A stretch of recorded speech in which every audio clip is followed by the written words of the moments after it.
હા તું પકડી પાડે ને કે પાડ હું પકડું લે તું તાર ભય પા હા એ નમસ્કાર ગુજરાતી મિત્રો, એકવાર ફરીથી તમારું સ્વાગત છે અમારા એક નવા બ્લોગમાં। તો સવાર થઈ ગઈ છે, સવારના બધાને ગુડ મોર્નિંગ, હર હર મહાદેવ, જય માતાજી। તો આજે સિસ્ટર અને પપ્પા નેદવા જવાના છે ખેતરમાં। હું રિયાનના પપ્પા અને મમ્મી 4 જણા ઘરે છીએ। તો ચાલો ગુજરાતી મિત્રો તે લોકોને ગુડ મોર્નિંગ કહીએ। રિયાના પપ્પા અત્યારે બીમાર થઈ ગયા છે, ઊંઘી જ રહ્યા છે અત્યારે। મમ્મીએ બીમાર છે અને રિયાના પપ્પાએ બીમાર છે। રિયાને એકોડા મેં છે। જય માતાજી। Riyan good morning, good morning ગગુડી। નમસ્કાર ગુજરાતી મિત્રો, એકવાર ફરીથી તમારું સ્વાગત છે અમારા એક નવા બ્લોગમાં। તો ગુજરાતી મિત્રો સવારના બધાને ગુડ મોર્નિંગ, હર હર મહાદેવ, જય માતાજી। તો ગુજરાતી મિત્રો સવારે 7 વાગ્યાથી મને પથરીનો દુખાવો પડ્યો હતો અને એમાં કેટલાક લક્ષણો હોય છે, જેવા કે ઉલટી આવવી, પેશાબમાં બળતરા થવી અને અસહ્ય દુખાવો થવો। તો કેળામાં આ જગ્યાએ દુખાવો થતો હતો, એના પછી આ બાગ સાધારણ પછી પેટ સાઈડ દુખાવો આવે। તો બહુ અસહ્ય દુખાવો થતો હતો। હું બાઇક લઈને દવાખાને જઈ આવ્યો અને ડૉક્ટરે અંજીસર આપીને થોડી ગોળીઓ આપી। અંજીસર કઈ જગ્યાએ આપ્યું છે એ બતાવવા જેવી નથી ને, એટલે તમને બતાવી દે। પણ આ છે એ પોતું તમે જોઈ શકો છો, સ્પેરિટ આવે જે આપણે અંજીસર આવતા જે જગ્યાએ આવવાનું હોય એના પછી આપણે સાફ કરવાનું હોય છે, જેના કારણે કીટાણુ જતા રહે। તો અંજીસર આપ્યું છે, થોડી દવા આપી છે। તો આ છે એ દવા તમે જોઈ શકો છો અને હાલ અંજીસરના કારણે દુખાવામાં થોડી રાહત થઈ છે। તો આ 2 ગોળીઓ આપી છે અને એક આ છે એ જમ્યા પહેલાં લેવાની છે, એનું અંદર લખ્યું છે સવાર સાંજે જમ્યા પહેલાં। તમે જોઈ શકો છો રિયાનની મમ્મી અને રિયાનને રમાડે છે। શું બનાય ખામ? તો ગુજરાતી મિત્રો આજે બપોરનું ભોજન છે દાળ ભાત।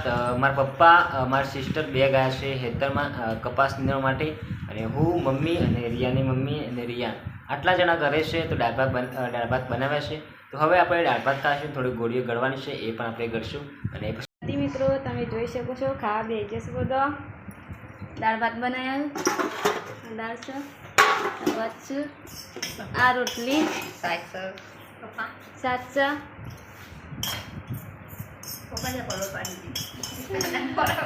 નેદી બાકી બસ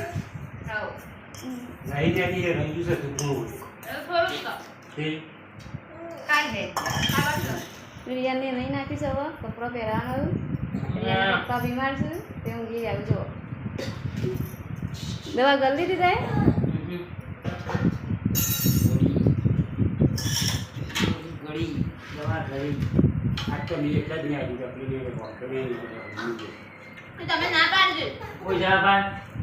પણ નેદાવતો હોય તો પટી ના દે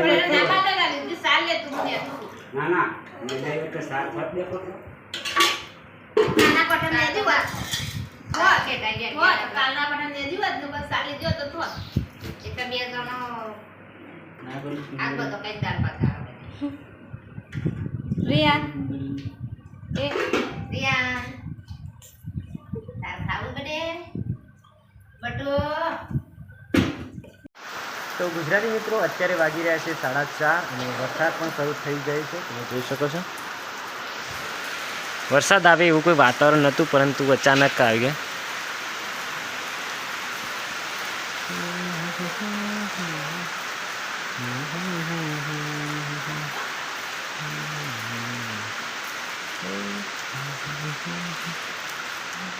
મમ્મી બેઠી છે, કેમ બે જાય?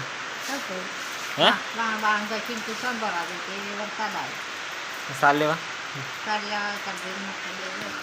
તો ગાઈઝ મારા બહેન ને મારા પપ્પા સાલ લેવા માટે ગયા છે, તો તે પલળીને જ આવશે અને આપણે સાલનું પોટલું પણ લેવા જવાનું છે। તો જ્યારે ફોન આવે ત્યારે આપણે જઈશું। તો રિયાની મમ્મી રિયાનો લુગડો મેકસ ચોમાસામાં બધા પલળે છે, તો આ રીતે વરગની દેશી જુગાડમાં કરે છે ઘરના અંદર। ઉપર પંખો છે એટલે હું કહી જાય કંઈ। રિયાન તો ઊંઘી રહ્યો છે હાલ। ચા પી લીધી? તો આપણે બપોરે એટલે લાવવાનું હતું પણ વરસાદ આવે છે ને લોકો વરસાદ બંધ થયો છે નહીં. તો ગાય તમારે રિયાન માટે વાડીથી એક બપોરે લાવવાનું હતું. 2-3 બપોરે છે જે પાકી ગયા છે, તો રિયાન ખાઈ શકે એના માટે મારે લેવા જવાનું હતું, પરંતુ વરસાદ શરૂ છે. તો જ્યારે વરસાદ રોકાશે એના પછી હું અને રિયાની મમ્મી 2 જણા જશું બપોરે લેવા માટે. તો ગુજરાતી મિત્રો વાગી રહ્યા છે 5:30 અને હું રિયાન અને રિયાની મમ્મી 3 જણા ખેતરમાં આવી ગયા છે, કારણ કે એક બપોરે લેવાનું છે આપણે રિયાનને ખવડાવવા માટે. તો એક પાકી છે તો આપણે ત્યાં જઈશું અને આ હોટી પણ હું લાવ્યો છું, જેના કારણે આપણે સરળતાથી બપોરાને નીચે પાડી શકીએ. તો રિયાન અને રિયાની મમ્મી મારી સાથે જ છે. આ છે જોમફળી અને જોમફળ પણ આવે છે, ફૂલ પણ આવી ગયા છે. તમે જોશો આ બપૈયાનું ઝાડ છે, પરંતુ પાકી બપૈયું કે છે નહીં. આપણે લેવાનું છે પાકું બપૈયું છે. આની હશે ઘણા બધા વળગ્યા છે, પણ એક પાક્યું નહીં. તો આપણે પેલી બાગ જઈને જે પાક્યું છે ને એને લેશું. લેતા વરસાદ આવ્યો છે એના કારણે ખેતરમાં પાણી પડી ગયું છે. તમે જોશો આ બાગથી ને એટલે શું જોઈએ, વરસાદ આવે એવું કોઈ વાતાવરણ નહોતું, તેમ છતાં પણ સારો એવો વરસાદ થયો. ખેતરમાં પાણી ખાબોચિયા ભરી નાખ્યા. આ ગિલોડી છે, ગિલોડી લાવી પણ ગિલોડીને આવ્યો નહીં ને કંઈ.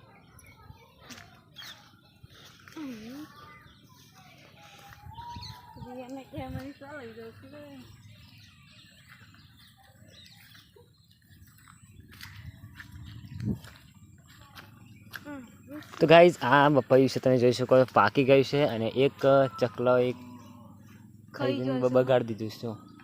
તો આપણે સાઈડમાં છે બપૈયું છે ને એ પાક્કું છે, આપણે એને પાડવાનું છે. આ પાડવાનું છે વાત પણ આટલું વધુ નહીં પેલી એ છે કા કેટલી જીવાત છે. હા મને પાડ દો પહેલાં ના હો કરી પક્ષીઓ ખા કરી. હા તું પકડી પાડે ને કે પાડ હું પકડું લે. તું તાર ભય પા. હા રે રે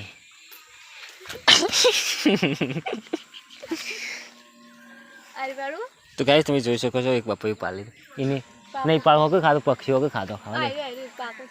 હા એ તો થવા પછી આવશે જીવાત હવે તો શું કરવાનું પછી ઉપર જીવાત પડે આવી જો ના મસ્ત પાકું એકદમ ઢીલું છે અંદરથી. એટલે જ કહું છું. હા આ ભય પડ્યું એટલે હા હું ખાવ છે લે મારી ખાવું તાર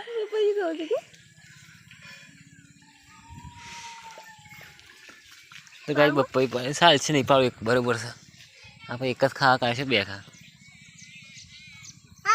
હા મમ મમ લે લેડો ઘેર આવું. તો ગાય આપણે એક બપોયું લઈ લીધું છે ને આપણે ઘેર જશું અને કાપીને રિયનને ખવડાવીશું. અને અત્યારે રાતના ભોજનમાં બનાવશે બટોની કઢી અને બાજરીના રોટલા. બટોની કઢી બાજરાના રોટલા અને છાશ દૂધ આટલી 4 આઈટમ બનાવવાની છે. અમે ખેતરમાંથી ઘરે આવી ગયા છે અને બપોર લાવે છે. તો હવે આપણે બપોરને કાપીશું, જોઈએ કેવું નીકળે છે. સરસ નીકળે છે પછી બગડેલું લાર્યું કાપજો એને અડે નથી સપ્પું એ ઉભો લે વાગશે ભાઈ આજુ મમ મમ મમ હાઈ કમ્પ્લીટ હશે. તો ગાઈઝ કમ્પ્લીટ બપોર નીકળ્યું છે ને પાકી પણ એકદમ ગયું છે.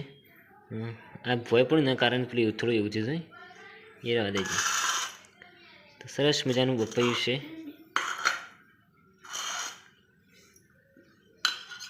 વાગશે લઈને